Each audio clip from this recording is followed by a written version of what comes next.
जरूर कीजिएगा। मेरे जो वालिद थे, मैंने जैसे बताया बहुत पढ़े लिखे थे, तो उन्होंने बहुत गरीब भी थे, उनको कभी कोई नौकरी नहीं मिली, हार्डली उनके पास पैसे होते थे। जो भी बिजनेस उन्होंने शुरू किया, इतनी तालीम हासिल करने के बाद भी वो फेलियर ही रहा। लेकिन उन्होंने बहुत प्यार दिया, और क्योंकि उनके पास पैसे नहीं होते थे तो मेरे हर जन्मदिन पे अपनी कोई पुरानी चीज मुझको दे दिया करते थे। तो पहली पुरानी चीज जो, और बहुत बड़ा चढ़ा के उर्दू में अच्छे अच्छे अल्फाज यूज करके मुझे इंप्रेस करते थे कि बहुत अच्छा प्रेजेंट दिया है मुझको।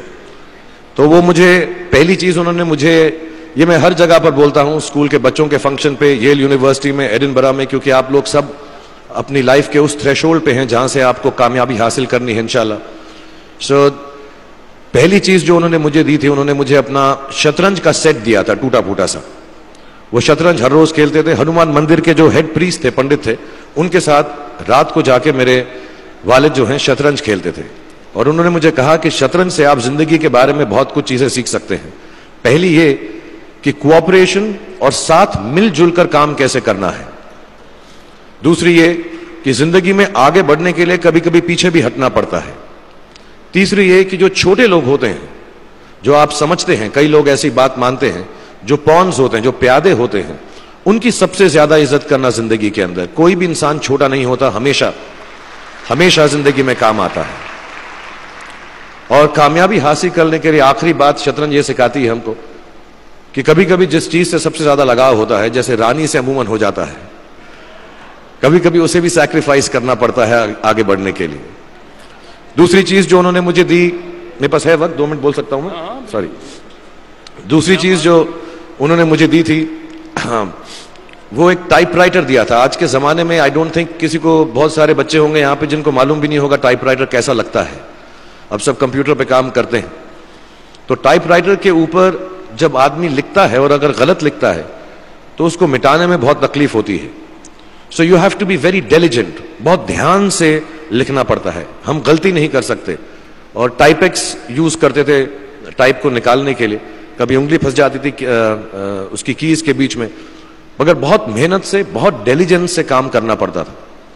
तो जब मैं उस पर टाइपिंग सीखा स्कूल में कॉमर्स करते वक्त, so the only thing I realize is that practice makes you perfect.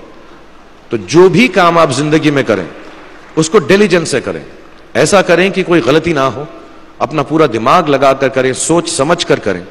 ऐसे करें कि यह काम जिंदगी में आपका पहला काम है और इसके बाद आपको मौका नहीं मिलेगा, और शायद यह काम आपका जिंदगी का आखिरी काम है, इसके बाद फिर मौका नहीं मिलेगा।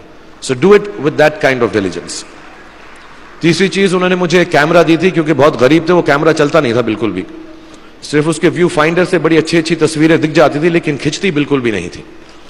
और इससे मुझे उन्होंने सीख दी कि जो हमारी क्रिएटिविटी होती है, हम जो भी, कभी कभी हमारी हॉबी होती है, कभी कभी हमारा उससे प्यार होता है, लेकिन हम उसको अपनी नौकरी नहीं बना सकते, अपना काम नहीं बना सकते। बहुत कम लोग ऐसे फॉर्चुनेट होते हैं जैसे मैं हूं कि जो मेरी हॉबी थी, जिस चीज से मुझे प्यार था, कलाकारी से, एक्टिंग से, वो मेरा पेशा भी बन गया।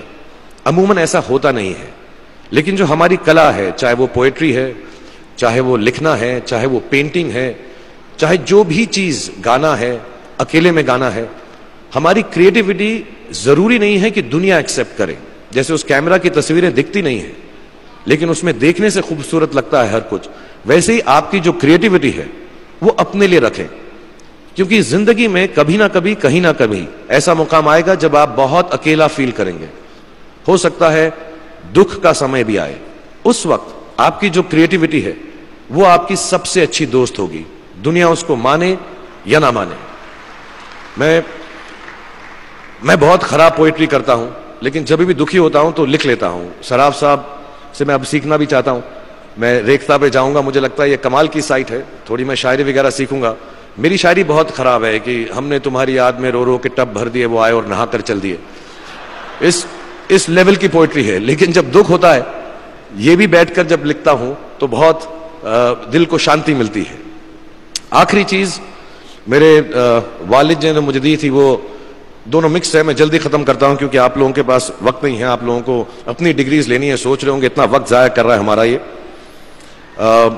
तो मैं जल्दी से बताता हूं। एक, उन्होंने मुझे कहा एक सेंस ऑफ ह्यूमर हमेशा रखना जिंदगी में, हंसते हमेशा रहना, एक चाइल्ड लाइक इनोसेंस जरूर रखना।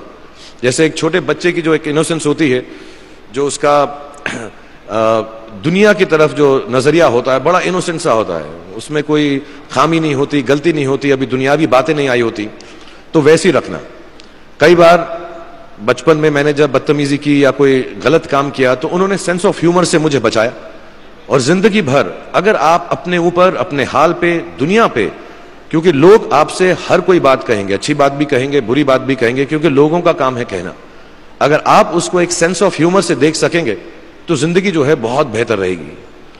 And last not the least, what my father gave me, what my mother gave me and what your parents have given you, आपके जो पेरेंट्स हैं जो आपको दिया है, वो सबसे बड़ी गिफ्ट है, गिफ्ट ऑफ लाइफ।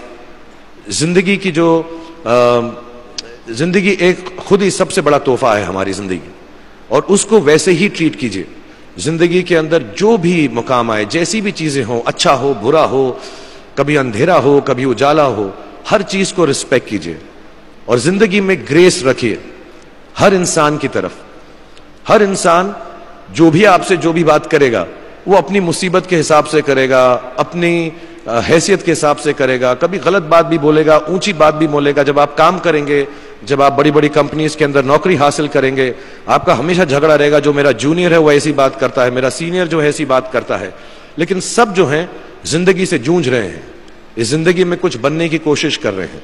सो वो ग्रेस जो है, वो लीवे जो है, हर किसी को दीजिएगा जो आपके साथी हैं, जो आपके साथ साथ काम कर रहे हैं, जो आपका साथ काम नहीं भी कर रहे और जो आपका साथ नहीं भी दे रहे। ग्रेस से बड़ी चीज आप जिंदगी को वापस नहीं लौटा सकते। ये 4-5 चीजें याद रखिएगा। याद रखिएगा, नहीं रहे तो कोई बात नहीं। आप लोग बहुत कुछ अभी इस जगह पर इल्म हासिल कर चुके हैं और मुझे उम्मीद है और मुझे यकीन है कि आप जो भी करेंगे जिंदगी में बहुत कामयाब होंगे। और फिर से मैं मौलाना आजाद नेशनल उर्दू यूनिवर्सिटी का शुक्रिया अदा करना चाहूंगा कि मुझे यहां पर बुलाया, आपसे मुखातिब होने का मौका दिया। थैंक यू वेरी मच, बहुत बहुत शुक्रिया। और आप, मुझे मालूम है कुछ टीचर्स जो होंगे यहां पर बैठे होंगे जो आपके फेवरेट नहीं भी हैं, जो बहुत स्ट्रिक्ट होंगे, डांटते भी होंगे आपको, उनको सबसे ज्यादा याद रखिएगा जब आप इस यूनिवर्सिटी से बाहर जाएंगे, क्योंकि जो सबसे ज्यादा टीचर आपसे स्ट्रिक्ट थे वो एक्चुअली सबसे ज्यादा आपसे प्यार करते थे। Thank you very much for having me here.